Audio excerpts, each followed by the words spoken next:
नमस्कार छात्रों, आज हम हमारी 7वीं कक्षा का जो चिड़िया के बच्चे यह पाठ जो है यह आज हम पढ़ने वाले हैं। प्रस्तुत पाठ जो है चिड़िया के बच्चे यह एक कहानी है और इस कहानी के जो लेखक है जैनेन्द्र कुमार जी है। इनके द्वारा यह कहानी लिखी गई है। जिनका चित्र आप देख पा रहे होंगे यही हमारी चिड़िया के बच्चे इस कहानी के क्या है लेखक है। प्रस्तुत पाठ में माधवदास नाम का एक जो इंसान है यह क्या है कि एक धनी सेठ रहता है। इसके पास धन दौलत बहुत सारी रहती है, लेकिन उसके दिल में एक खालीपन रहता है और उस खालीपन को ही दूर करने के लिए वह क्या करता है कि जो चिड़िया की बच्ची उसके बगीचे में आती है तो उसे रुकने के लिए बोलता है और किस प्रकार से उन दोनों में बातचीत होती है, वार्तालाप होता है, यही हमें प्रस्तुत पाठ में पढ़ना है। आगे हम हमारे पाठ की जानकारी प्राप्त करेंगे। माधवदास ने अपने संगमरमर की नई कोठी बनवाई है। उसके सामने बहुत सुहावना बगीचा भी लगवाया है। उनको कला से बहुत प्रेम है। और प्रस्तुत पाठ में जो माधवदास जी है जिनके बारे में हम जानकारी प्राप्त करने वाले हैं या उनके बारे में पढ़ने वाले हैं, उन्होंने क्या किया था, संगमरमर की एक नई कोठी बनवाई थी। संगमरमर यानी क्या कि मार्बल और कोठी यानी क्या कि बंगलो। तो माधवदास जो था उन्होंने क्या किया था कि मार्बल की एक नया घर या नई कोठी अपनी बनवाई थी। उस कोठी के सामने ही उस घर के सामने उन्होंने क्या किया था, एक सुहावना बगीचा भी लगवाया था। सुहावना यानी क्या कि मन को अच्छा लगने वाला, मन को भाने वाला ऐसा बगीचा जो था उन्होंने अपने घर के सामने लगाया था।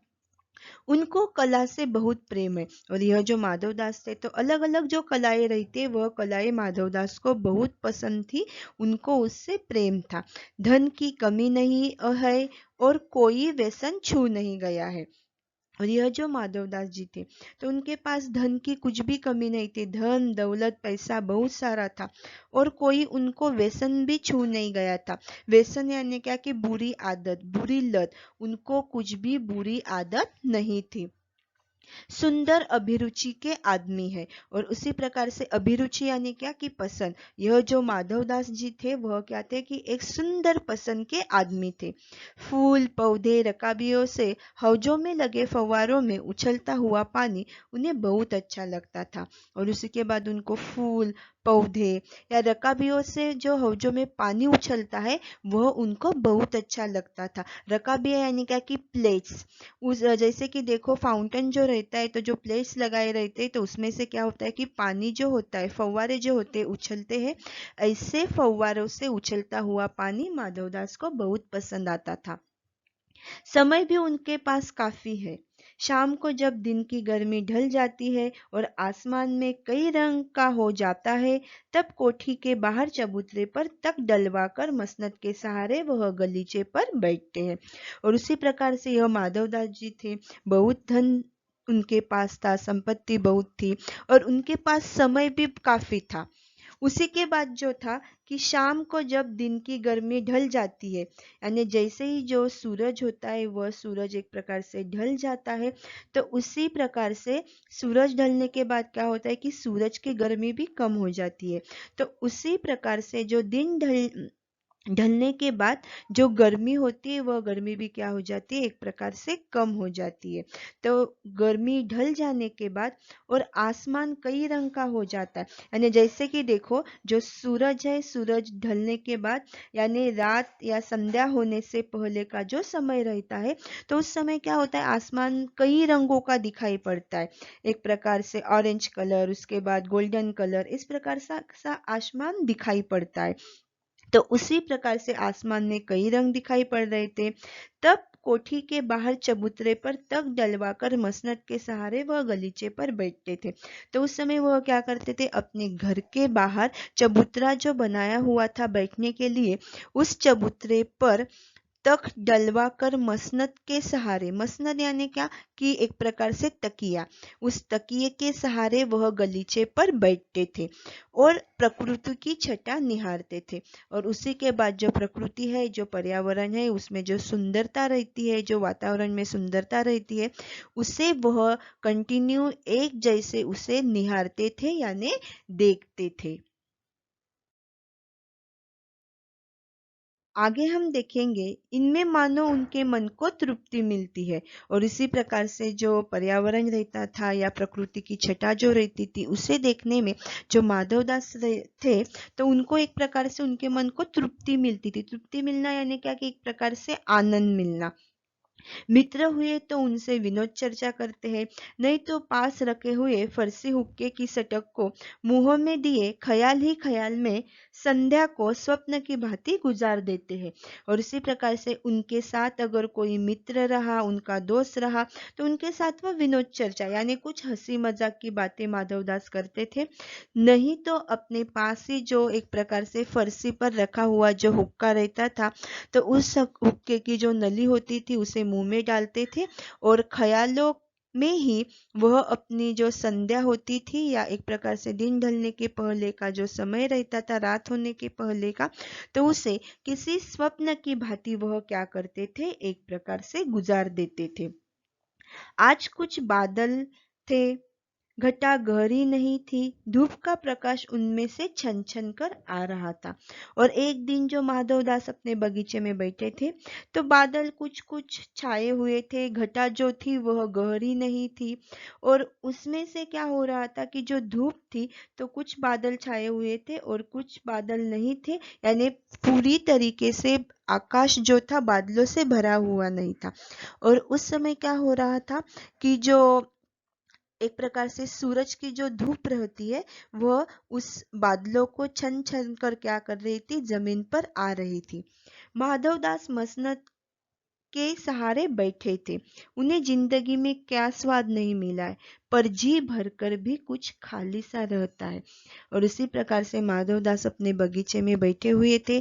जो उनका एक प्रकार से जो तकिया रहता है उस तकिए के सहारे वो बैठे हुए थे और जिंदगी में उन्हें हर एक स्वाद मिला है। यानी धनी इंसान थे, जिंदगी में उन्होंने क्या किया है कि हर एक जो वस्तु रहती है उस हर एक वस्तु का स्वाद लिया था, लेकिन जी भरकर भी कुछ खाली सा महसूस होता है। यानी हर एक वस्तु का स्वाद लेने के बाद भी उनको कुछ अपने दिल में खाली सा महसूस हो रहा था। उस दिन संध्या के समय उनके देखते देखते सामने की गुलाब की डाली पर एक चिड़िया आन बैठी। चिड़िया बहुत सुंदर थी और इस प्रकार से वह अपने ख्यालों में डूबे रहते थे। जो प्रकृति थी या पर्यावरण थे था उसका वह स्वाद लेते थे। धनी इंसान थे, समय भी उनके पास बहुत था और एक दिन वह ऐसे ही बैठे हुए थे तो देखते ही देखते सामने की जो गुलाब की डाली है, डाली यानी क्या कि टहनी, डाली इस शब्द का पर्यायवाची है टहनी, फुनगी। तो वह एक प्रकार से उस डाली पर एक छोटी सी जो चिड़िया थी वह बहुत सुंदर चिड़िया उस गुलाब की डाली पर आके बैठ गई। उसकी गर्दन लाल थी और गुलाबी होते होते किनारों पर जरा जरा नीली पड़ गई थी। और वह जो चिड़िया थी वह दिखने में सुंदर थी और उसकी गर्दन जो थी वह लाल थी और गुलाबी होते होते किनारों पर उसका रंग क्या हो गया था, नीला रंग जो था उसकी गर्दन का पड़ गया था। और वह ऐसी सुंदर चिड़िया माधवदास के बगीचे में आकर गुलाब की डाली पर बैठ गई थी। आगे हम देखेंगे पंख ऊपर से चमकदार स्याह थे, उसका नन्हा सा सिर तो बहुत प्यारा लग रहा था। और उसी प्रकार से जो चिड़िया थी तो चिड़िया के जो पंख थे तो वह कैसे थे, चमकदार और स्याह थे, यानी उसमें एक प्रकार से शाइन थी और स्याह कलर जो रहता है वह स्याह कलर उस चमकदार पंखों का था। उसका नन्हा सा जो सिर था वह बहुत प्यारा लग रहा था और शरीर पर चित्र विचित्र चित्रकारी थी। और उसी प्रकार से उसका शरीर जो था तो शरीर पर क्या किया हुआ था, उसके शरीर पर चित्र विचित्र चित्रकारी की हुई थी।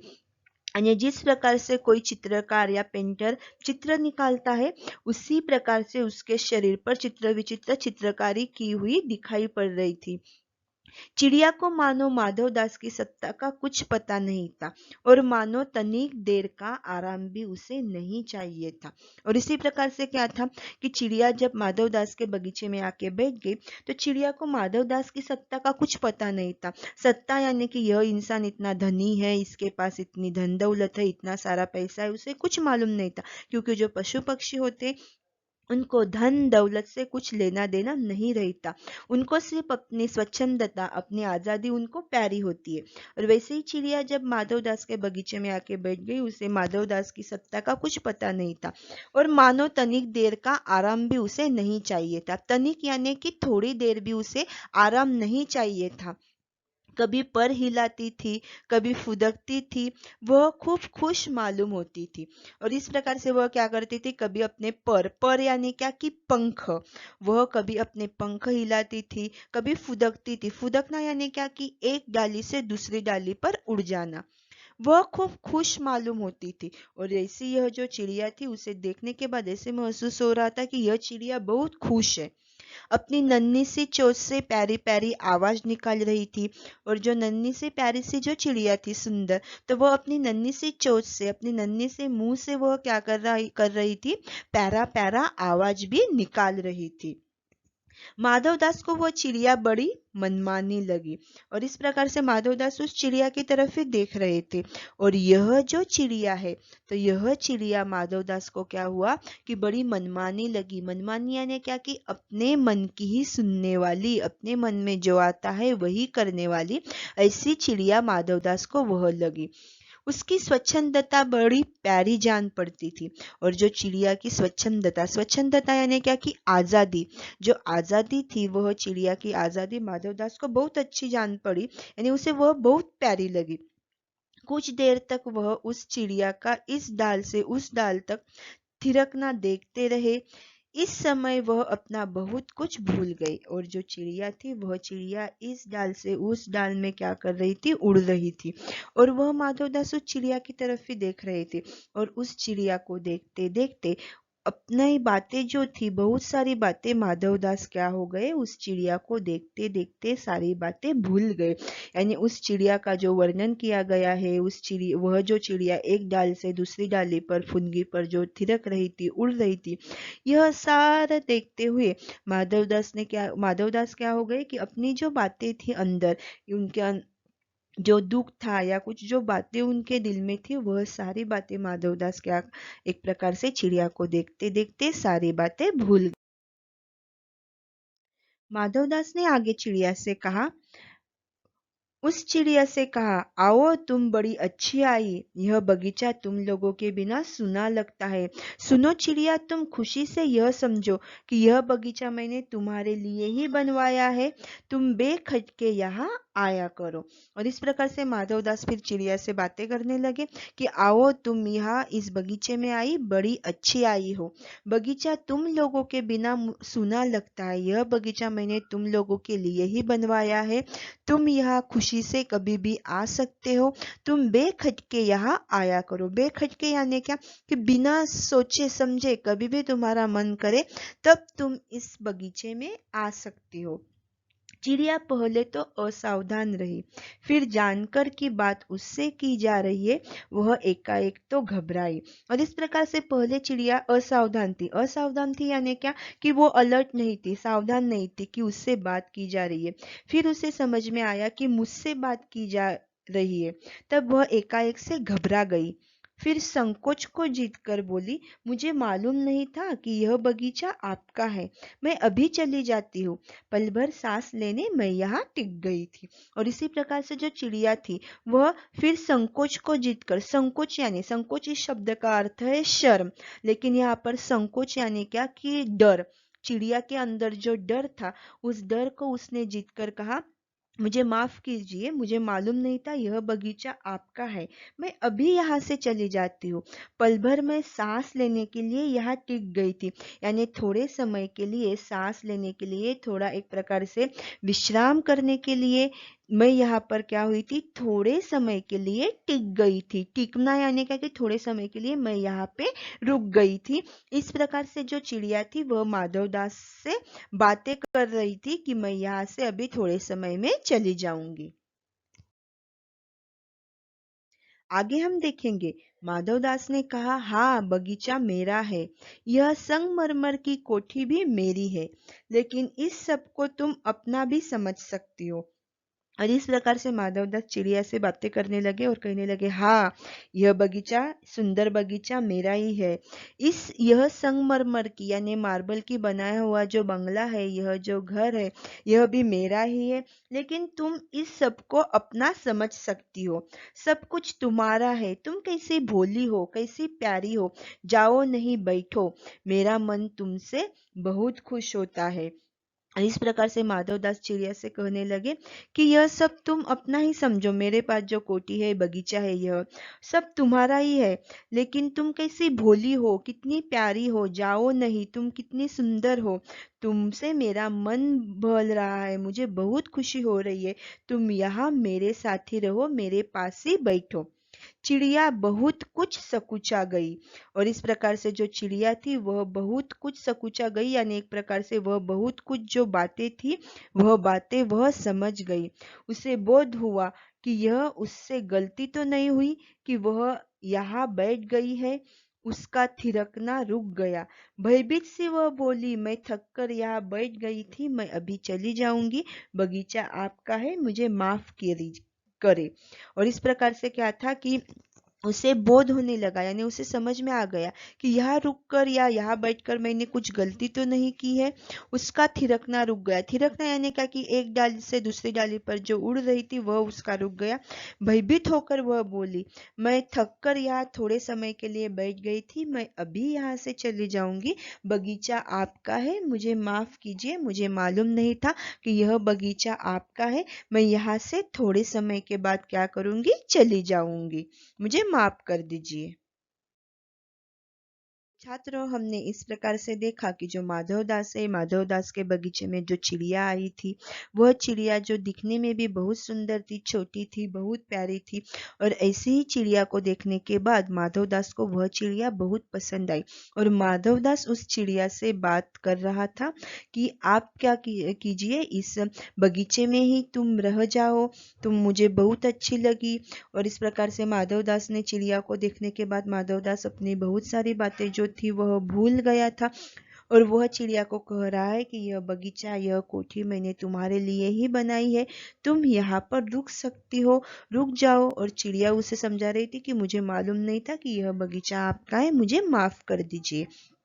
अब इसके आगे का पाठ हम क्या करेंगे, हमारे दूसरे वीडियो में पढ़ेंगे। धन्यवाद।